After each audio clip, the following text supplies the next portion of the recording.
Today, let's talk about one of MLS's more recently successful clubs, that being Philadelphia Union from the Eastern Conference. They started play in 2010. They have two nicknames you're going to hear for them, one that makes a lot of sense, being the Union, the other being a little weird one, which is Xolos, not to be confused with Xolos, which is a Mexican team's nickname. This one comes from an early event in their inaugural season in 2010, where the supporters had name tags, which had the year 2010 on them, which somebody apparently mistook for the word Xolos. This above is their home kit from 2018. I'm going to use a lot of it to show off how they used a lot of America's colonial history to develop their badge as well as their color scheme. Their home colors are navy blue as well as accented with gold, which you see on different tags here, as well as the three Adidas lines through the shoulders. Those two colors come from colonial uniforms, which were worn during the Revolutionary War by the American side. On top of that, within the badge, you're going to see 13 stars. They don't have to do with the amount of silverware the club have, which is just one at the moment, being the supporter shield from 2020, but rather those 13 stars are from the 13 original colonies. Badge itself also centers around a snake, iconically from Benjamin Franklin's Join or Die cartoon, which is big during the Revolutionary era in America, as well as the Don't Tread on Me flag.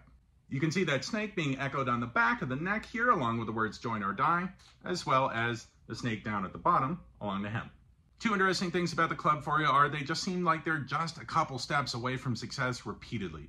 They've been runners-up in the US Open Cup 3 times and were runners-up in MLS Cup in 2022 after a wild final against LAFC, with the second interesting thing being that they have the second longest tenured manager in the league, that being Jim Curtin.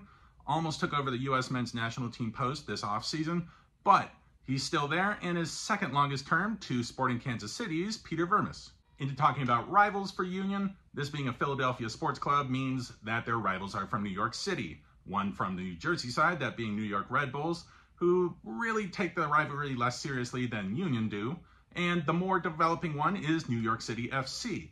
That one developing out of playoff matches, seeing as the two have traded off victories in the Eastern Conference Finals in the playoffs in 2021, which didn't sit very well with Philadelphia Union fans, seeing as 11 of their players were lost for the match due to COVID protocols, and getting a victory in 2022 on the way to MLS Cup. Seeing as this is a younger club, I'm just going to talk about a couple former players, with Sebastian Letou, their all-time leading goal scorer, being the first one, and I want to call out that this is probably one of the hardest working forwards I've ever seen play in MLS. And the second being two players. If you're a younger US men's national team fan, you're going to notice both Brenden Aaronson and his brother Paxton. Both came from Philadelphia Union before taking their steps into Europe, with both of them currently sitting in Germany, with Brenden playing at Union Berlin and Paxton at Eintracht Frankfurt.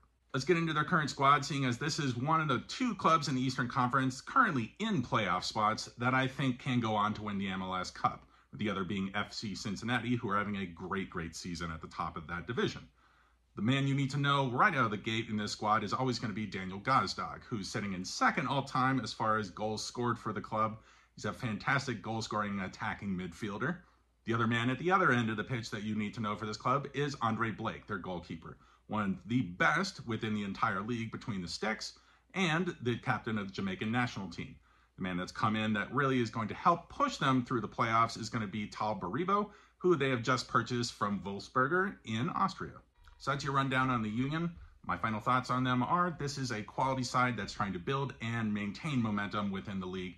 They're not there to be a selling club, even though they have brought talent into Europe, with the Aaronson brothers being the prime example. They are bringing talent from Europe as well to put into key positions, Baribo being the most recent example. This team is going to keep competing for MLS Cup until they win one. I think it's going to be within this season or the next 2 or 3 that they're going to break through and have that first Cup success.